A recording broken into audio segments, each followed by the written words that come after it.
The Golden Temple of Amritsar is one of the most sought-after destinations for many foreign tourists who visit India. One of the most important aspects of this temple is its mega kitchen, which feeds thousands of its visitors every day, who come from different nationalities and communities. For many documentary makers from around the world, the mega kitchen of the Golden Temple of Amritsar has been a point of great interest. But what makes me take interest in the gurudwaras is the deep emotion, divinity, equality, and selfless contribution for humanity that surrounds them. In the northern part of India, in the land of Punjab, one can find lots of people who belong to the Sikh community. Known for their courage, kindness, and also for their sharp minds, the Sikhs of India have contributed tremendously for India and also for the countries that they migrated to. Canada, USA, UK, or other European countries. Today, Sikhs can be seen everywhere. Wherever Sikhs go, they take their mouth-watering Punjabi cuisine, their moral values, and their spirituality together with them. Today, the peaceful Sikh community of the UK is known for their tremendous social work that their gurudwaras do for the people of Britain. In their own language, it is known as seva, and seva means selfless service. But before I talk more about seva and gurudwaras of England, let's go back in time for a short while. United Kingdom is the land which is known for its infamous colonial rule that resulted in the massacres of millions around the world.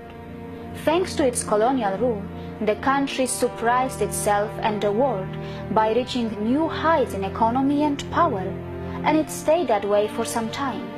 But it appears that the good times did not last too long for them. Today, the country is facing an exit from the European Union and is also facing many massive economic and domestic challenges. The vast majority of the people of the UK are nice and friendly people, and many of them have absolutely no idea about the brutality of the British colonial rule, thanks to their powerful domestic media, which has a strong international presence as well. The media plays an extremely crucial and clever role in order to form the desired opinions of the citizens of Britain and also of the world. And all of this is perfectly complemented by the academic institutions of Britain, which for some reasons do not teach their students much about their colonial rule and their atrocities.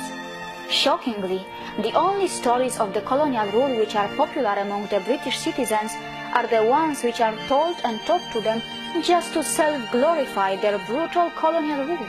So unfortunately, growing up as a British citizen, one does not get enough opportunities by the media or by the academic institutions to learn deeply about the colonial rule, and that is why many British citizens have no clue of what actually happened in India, a country which was said to be the most important former colony of Britain.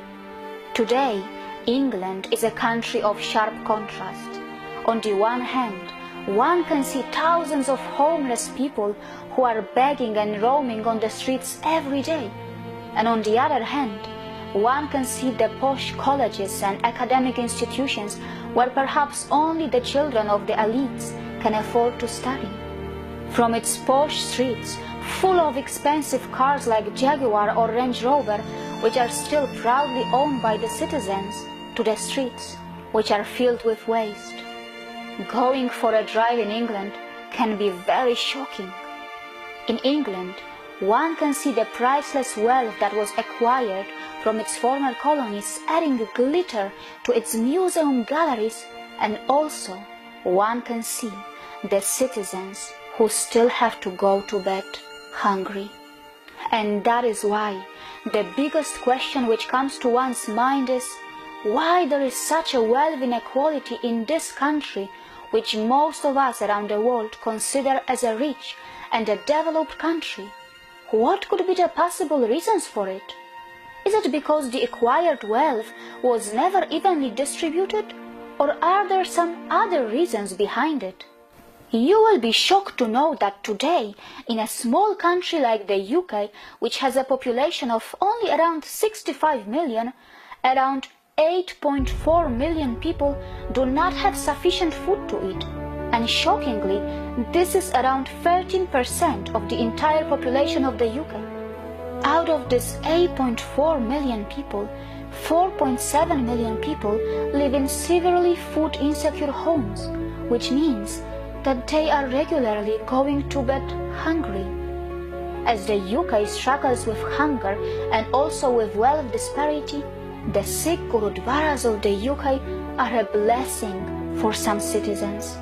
It is important to note that these gurudwaras are actually also a religious worship place for the very people whose ancestral land India was once colonized under the British Empire. Today, in gurudwaras of the UK, anyone can eat a healthy full meal for free, every day and at any time of the day. And the best thing is that no one in these gurudwaras attempts to lure any visitor to their religion or even indirectly attempts to convert anyone to their faith.